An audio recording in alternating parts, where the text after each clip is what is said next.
wabarakatuh. Perkenalkan, nama saya Cindima Sitohmelia Amanda dengan NIM saya 2461201010. Di sini saya akan mempresentasikan materi tentang instrumen pembiayaan syariah dan konvensional. Maksud dan tujuan saya mempresentasikan materi ini adalah untuk memenuhi salah satu tugas dari mata kuliah manajemen keuangan syariah. Baiklah, kita mulai dari yang pertama, dari konsep dasar pembiayaan. Di sini kita mulai dari pengertian.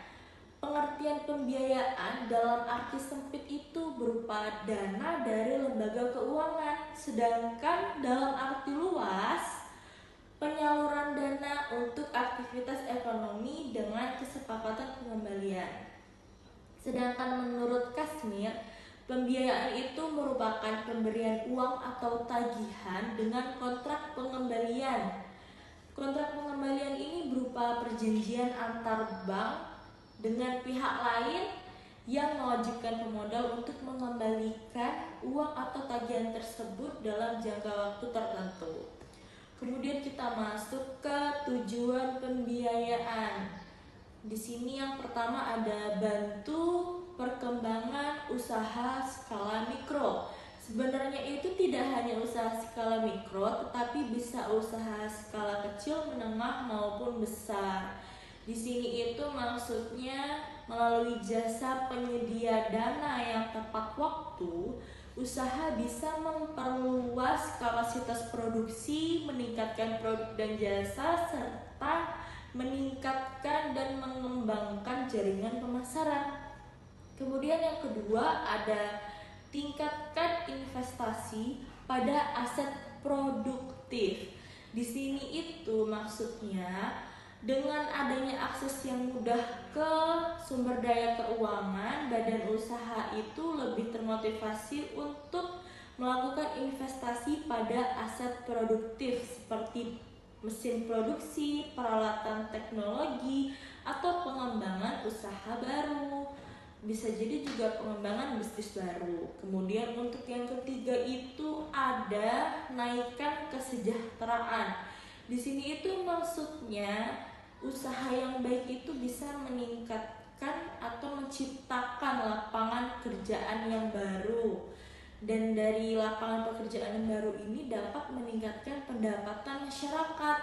Kemudian yang keempat ada kurangi kesenjangan ekonomi. Maksud dari sini itu dengan pendapatan masyarakat yang meningkat tadi secara bertahap itu bisa mengurangi tingkat kemiskinan dan ketimpangan pendapatan. Makanya dibilang bisa mengurangi kesenjangan ekonomi. Kemudian kita masuk ke jenis pembiayaan umum. Yang pertama ada konsumtif, kemudian ada modal kerja dan investasi. Di sini konsumtif itu apa sih? Konsumtif itu berupa kebutuhan pribadi, baik itu kendaraan, pendidikan atau yang lainnya. Untuk modal kerja ini berupa operasional harian usaha seperti pembelian bahan baku, kemudian ada pembayaran gaji karyawan atau pembayaran biaya administrasi lainnya. Kemudian untuk investasi ini apa? Investasi ini bisa berupa aset tetap atau jangka panjang. Di sini itu bisa berupa pembelian mesin produksi baru atau pembangunan gedung pabrik atau pengembangan produk baru.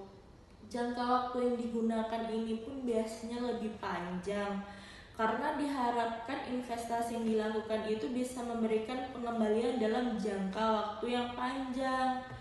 Kemudian kita masuk ke pembiayaan konvensional. Apa sih pembiayaan konvensional itu? Oke, kita jelasin ya. Pembiayaan konvensional itu merupakan sistem pembiayaan yang menggunakan mekanisme bunga dalam transaksi keuangan. Di sini itu kita jelaskan juga karakteristik dan instrumennya ya. Untuk karakteristiknya itu yang pertama menggunakan bunga. Maksudnya itu sebagai imbalan bagi pihak yang memberikan dana. Biasanya besar kecilnya itu sudah ditentukan dari awal sebelum transaksi. Kemudian karakteristik yang kedua itu yaitu hubungan kreditur debitur. Kemudian yang ketiga ada keuntungan ditentukan di awal. Yang keempat ada resiko ditanggung peminjam. Maksudnya jika peminjam itu gagal bayar ya resikonya ditanggung sama peminjam itu.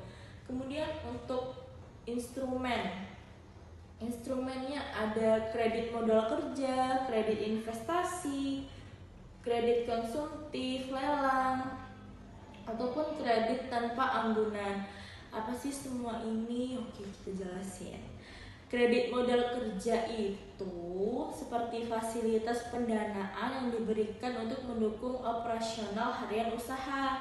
Sedangkan kredit investasi diberikan untuk membiayai pembelian aset tetap atau ekspansi usaha.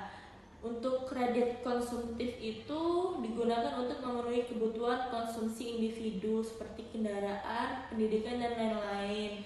Untuk leasing itu merupakan sewa guna usaha.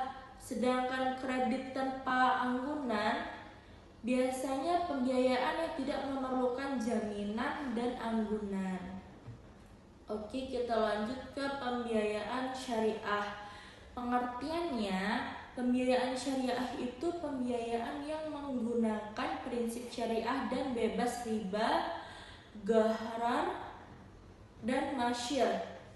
Kemudian untuk prinsip-prinsipnya itu sudah diatur dalam Fatwa Dewan Syariah Nasional. Kemudian prinsip-prinsip dari pembiayaan syariah itu apa? Nah, di sini ada prinsip pembiayaan syariah yaitu prinsip keadilan, kemitraan, bagi hasil, dan usaha yang halal. Untuk instrumen dari pembiayaan syariah itu ada mudharabah, istisna, musyarakah, murabahah, salam, ijarah, dan IMBT. Mudharabah itu yaitu bagi hasil antara pemberi dana dan pengelola usaha bersama. Kemudian untuk musyarakah itu adalah kerjasama usaha dengan pembagian modal, keuntungan, dan risiko bersama. Untuk mudharabah itu artinya pembelian barang dengan keuntungan yang disepakati. Sedangkan salam adalah pembayaran tunai untuk pengiriman barang di masa depan. Untuk istisna, pembiayaan untuk produk yang masih dalam proses produksi. Sedangkan ijarah itu artinya sewa aset dengan atau tanpa opsi kepemilikan akhir. Sedangkan IMBT itu apa? IMBT itu sewa aset yang berakhir dengan kepemilikan bagi penyewa. Kemudian kita lanjut ke perbandingan sistem. Di sini dari perbandingan dasarnya, konvensional itu berbasis bunga, sedangkan syariah berbasis mirip syariah. Untuk hubungannya, konvensional kreditur debitur, sedangkan syariah itu kemitraan. Sedangkan imbalan yang digunakan itu konvensional bunga, sedangkan syariah itu bagi hasil atau keuntungan yang telah disepakati. Untuk resiko, konvensional ditanggung peminjam, sedangkan syariah itu dibagi bersama. Sedangkan usaha yang dibantu konvensional itu bebas membantu usaha apa aja, sedangkan syariah hanya membantu usaha yang halal. Kemudian ini kita masuk ke keunggulan dan kelemahan pembiayaan syariah. Dimulai dari keunggulan dulu. Yang pertama ada bebas riba dan lebih adil. Lebih adil tuh karena sistemnya bagi hasil. Kemudian untuk yang kedua ada mendukung usaha halal. Kemudian yang ketiga ada meningkatkan stabilitas ekonomi. Yang terakhir ada resiko bersama. Maksud resiko bersama di sini itu karena resiko bersama membuat transaksi lebih transparan. Kemudian kelemahan dari pembiayaan syariah. Yang pertama, literasi masyarakat masih rendah. Pemahaman tentang akad syariah juga belum merata. Kemudian infrastruktur dan regulasi masih perlu diperkuat. Yang terakhir, persaingan dengan sistem konvensional yang sudah lebih lama ada. Kemudian kita masuk ke implementasi ya. Implementasi itu penerapannya. Yang pertama tuh bisa dibilang bank syariah. Bank syariah ini contohnya Mandiri Syariah, BNI Syariah, BRI Syariah, dan lain-lain. Untuk BMT itu menjangkau usaha mikro di daerah dengan pembiayaan modal kerja dan investasi. Kemudian yang terakhir ada lembaga pembiayaan syariah. Di sini itu maksudnya menyediakan fasilitas seperti alat berat, properti, atau ekspansi usaha. Baiklah, sekian presentasi dari saya. Bila ada kata-kata yang salah, mohon dimaafkan. Wassalamualaikum warahmatullahi wabarakatuh.